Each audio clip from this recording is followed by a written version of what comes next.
사랑, 배신, 그리고 법적인 책임. 참 복잡한 문제죠. 한 결혼이 끝났을 때 그 잘못은 과연 누구한테 밀어야 할까요? 배우자일까요? 아니면 그 관계에 끼어든 제3자일까요? 오늘 바로 이 복잡한 질문에 대한 우리나라 대법원의 아주 놀라운 판결을 한번 파헤쳐 보겠습니다.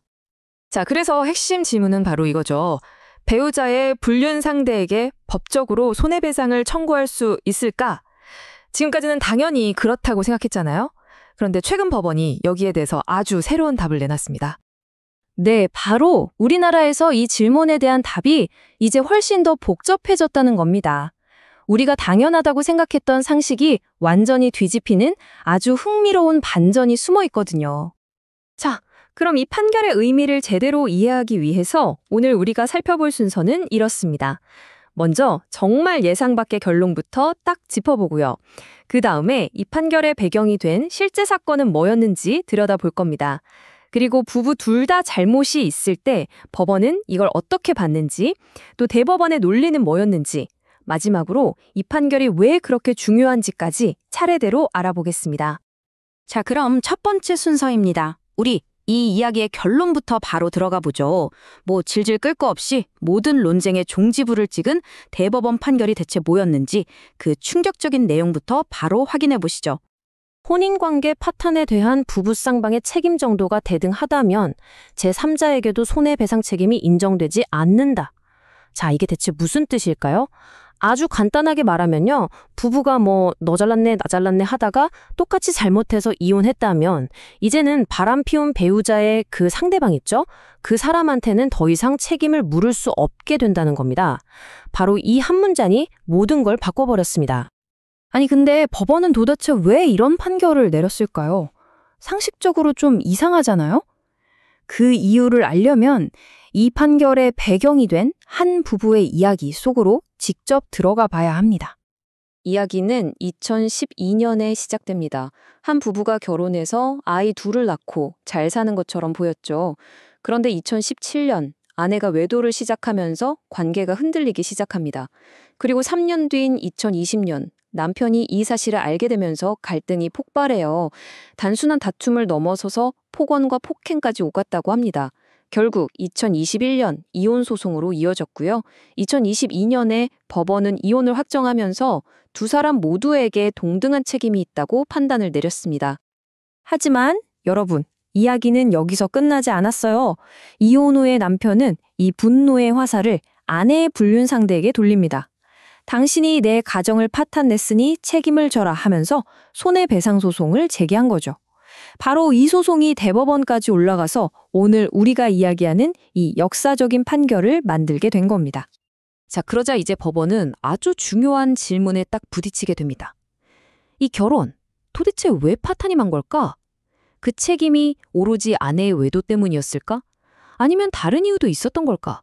이 문제를 따져봐야 했던 거죠. 남편의 주장은 아주 간단했죠. 아내의 불륜이 모든 문제의 시작이고 끝이다. 이거였습니다. 하지만 법원의 시각은 좀 달랐어요. 아내가 불륜을 저지른 건 명백한 사실이지만 그 이후에 남편이 보인 폭력적인 대응 역시 관계를 완전히 회복 불가능하게 만든 아주 중요한 원인이라고 본 겁니다. 그리고 마침내 법원은 결정적인 한 단어로 이 상황을 정리합니다. 바로 두 사람의 책임이 대등하다, 즉 똑같다는 거죠. 어느 한쪽이 더 잘못했다고 말할 수 없는 상태라는 의미입니다. 바로 이 대등이라는 단어가 잠시 후에 보시겠지만 대법원 판결의 모든 논리를 떠받치는 핵심 기둥이 됩니다. 자, 여기서 잠깐 중요한 법률 상식 하나만 짚고 넘어갈게요. 원래 불륜 상대방을 고소할 수 있는 근거는 바로 공동 불법행위라는 개념 때문이에요. 이게 뭐냐면 바람 피운 배우자와 그 상대방이 힘을 합쳐서 결혼 생활이라는 공동체를 망가뜨린 일종의 공범관계라고 보는 겁니다. 자, 이제 진짜 하이라이트입니다. 부부의 책임은 동등하다는 이 하급심 판결을 가지고 대법원은 어떻게 불륜 상대는 책임이 없다는 이런 놀라운 결론까지 이끌어냈을까요? 그 아주 정교한 논리의 단계를 우리 한번 차근차근 따라가 보겠습니다. 대법원의 논리는 크게 세 단계로 이루어져 있습니다. 들어보세요. 첫째, 법적으로 문제 삼는 손해는 바람 피운 행위 그 자체가 아니라 그로 인한 혼인 관계의 파탄 그 자체라고 딱 정의를 내립니다. 둘째, 그런데 이 혼인 파탄의 책임이 부부에게 똑같이 있다면 정작 바람을 피운 배우자 본인에게 법적인 책임을 물을 수가 없게 됩니다. 왜냐하면 상대방도 똑같이 잘못했으니까요. 자, 마지막 셋째. 가장 중요한데요. 주범격인 배우자에게 책임을 물을 수 없다면 어떻게 공범인 제3자에게만 책임을 묻겠냐는 거죠. 말이 안 된다는 겁니다. 이 복잡한 논리를 딱 한 문장으로 요약하면 바로 이겁니다.